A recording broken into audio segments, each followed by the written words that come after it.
بسم اللہ الرحمن الرحیم۔ محترم ناظرین السلام علیکم۔ آج کی ویڈیو میں ہم آپ کو بتائیں گے حضرت مالک بن دینار رحمۃ اللہ علیہ کی توبہ کا واقعہ۔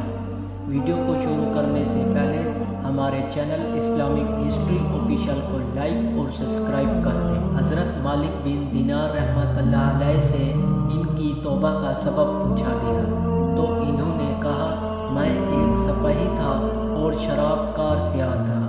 میں نے ایک نفیس بندی خریدی اور وہ میرے دل میں خاص مقام کی مالک بن گئی۔ اس سے میری ایک بچی پیدا ہوئی۔ میں اس بچی کو حد سے زیادہ پیار کرتا تھا۔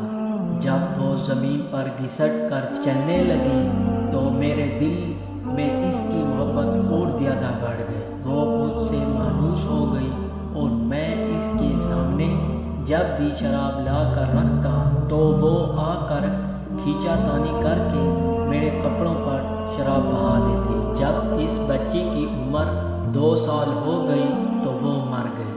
میرے دل کو اس کے غم نے بیمار کر دیا۔ پھر فرمانے لگے، 15 رمضان کی جمعے کی رات میں نے شراب کے نشے میں مدہوش تھا۔ میں نے عشاء کی نماز بھی نہیں پڑھی تھی۔ میں نے خواب میں دیکھا کہ سور پھونکا گیا اور قیامت قائم ہو گئی۔ مردے قبروں سے اٹھ گئے اور تمام مخلوق کو جمع کیا گیا، جن میں بھی تھا۔ میں نے بھی اپنے پیچھے آہٹ سنی، مڑ کر دیکھا تو ایک بہت بڑا اژدہا ہے، کالے رنگ کا، آنکھیں نیلی ہیں، منہ کھولے میری طرف دوڑ رہا ہے۔ خوف و دہشت کے مارے میں بھاگا۔ راستے میں ایک ستھرے لباس والے شخص کے پاس گزر ہوا۔ میں نے سلام کہا، اس نے جواب دیا۔ میں نے کہا، بابا مجھے اس اژدہے سے پناہ دو، تجھے اللہ تعالیٰ پناہ دے۔ وہ بوڑھا رونے لگا اور کہا، میں کمزور اور ضعیف ہوں اور اژدہا زبردست ہے، یہ میرے بس میں نہیں، آگے چلو اور بھاگو، شاید اللہ تعالیٰ تیری نجات کی کوئی صورت بنا دے۔ میں آگے بھاگنے لگا اور ایک بلند جگہ پر چڑھ گیا۔ ادھر میں نے جہنم کی طبقات کو جھونک کر دیکھا، ان کی ہولناکیاں دیکھی۔ قریب تھا کہ اژدہے کے خوف سے میں ان میں گر جاتا۔ مجھے کسی نے آواز دے کر کہا، یہاں سے آگے جاؤ، تم یہاں کے رہنے والے نہیں ہو۔ میں نے اس کی بات سے مطمئن ہو گیا اور وہاں سے واپس لوٹا تو اژدہا میرے پیچھے تھا۔ میں پھر دوبارہ اس بوڑھے کے پاس آیا اور کہا، بابا میں نے آپ سے درخواست کی کہ اس اژدہے سے میری جان چھڑاؤ، آپ نے کچھ نہیں کیا۔ وہ بوڑھا پھر رونے لگا اور کہا، میں ناتواں ہوں، البتہ تم اس پہاڑ کے پاس جاؤ جہاں مسلمانوں کی امانتیں ہیں، اگر تمہاری کوئی امانت ہو تو وہ تمہاری مدد کرے گی۔ میں نے دیکھا چاندی کا ایک گول پہاڑ ہے اور اس میں جگہ جگہ سوراخ اور روشن دان ہیں اور پردے لٹکے ہوئے ہیں۔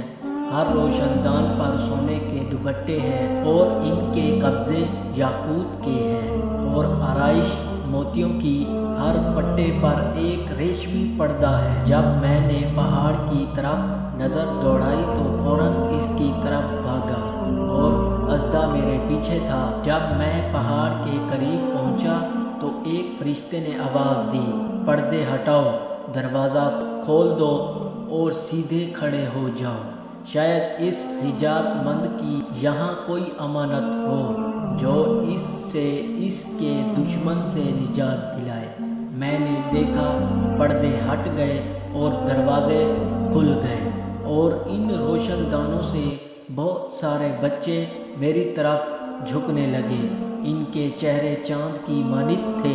اسی دوران اژدہا بھی میرے نزدیک پہنچا چکا تھا۔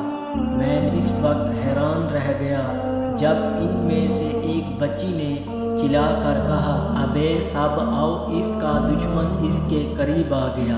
چنانچہ وہ جھک در جھک کھڑے ہو کر جھکنے لگے۔ اچانک میری وہ بچی جو مر چکی تھی وہ بھی ان کے ساتھ جھک رہی ہے۔ جب اس نے مجھے دیکھا تو رونے لگی اور کہا ہائے یہ تو میرا باپ ہے۔ پھر اس نے نور کے جھلمٹ میں تیر کی تیزی کے ساتھ چھلانگ لگائی اور میرے سامنے آ کر کھڑی ہو گئی۔ اس نے اپنا بایاں ہاتھ میری طرف بڑھا کر میرا دایاں ہاتھ پکڑ لیا اور اپنا دائیں ہاتھ کو ازدے کی طرف بڑھا دیا تو وہ بھاگ گیا۔ پھر اس نے مجھے بٹھایا اور میرے گود میں بیٹھ گئی اور اپنے دائیں ہاتھ سے میری داڑھی پکڑ کر کہا اے ابا جان، کیا مومنوں کے لیے وہ وقت نہیں آیا کہ ان کے دل اللہ کے ذکر کے لیے جھک جائیں؟ میں رونے لگا اور کہا اے بیٹی، تم لوگ بھی قرآن کو جانتے ہو؟ اس نے کہا ہم تو تم سے بھی زیادہ قرآن کو جانتے ہیں۔ میں نے کہا ازدے کے بارے میں تو کچھ بتاؤ جو مجھے ہلاک کرنے کے در پر تھا۔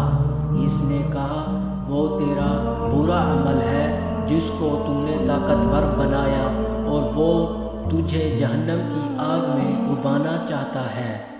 میں نے کہا اس بوڑھے کے بارے میں تو بتاؤ جو راستے میں ملا۔ اس نے کہا وہ تیرا نیک عمل ہے جسے تو نے اتنا کمزور کر دیا کہ اب وہ برے عمل کا مقابلہ نہیں کر سکتا۔ میں نے کہا اے بیٹی، تم پہاڑی میں کیا کرتی ہو؟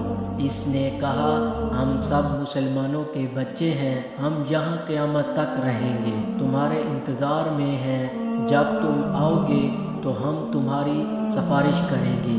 مالک بن دینار رحمۃ اللہ علیہ فرماتے ہیں میں گھبرا کر اٹھا اور اٹھ کر شراب چھوڑ دی اور اس کے جتنے بھی برتن تھے ساڑے توڑ ڈالے اور اللہ تعالیٰ سے توبہ کی اور پھر فرمایا یہ خواب میرا توبہ سبب ہے۔ تو اس ویڈیو سے ہمیں یہ سبق ملتا ہے، معلوم ہوا کہ اولاد اگر بچپن میں فوت ہو جائے تو مایوس نہیں ہونا چاہیے، بلکہ اللہ کی مرضی پر راضی رہنا چاہیے، کیوں نہ کہ یہی نابالغ اولاد آخرت میں کام آنے والی ہے، جیسا کہ اس واقعے سے سبق ملتا ہے۔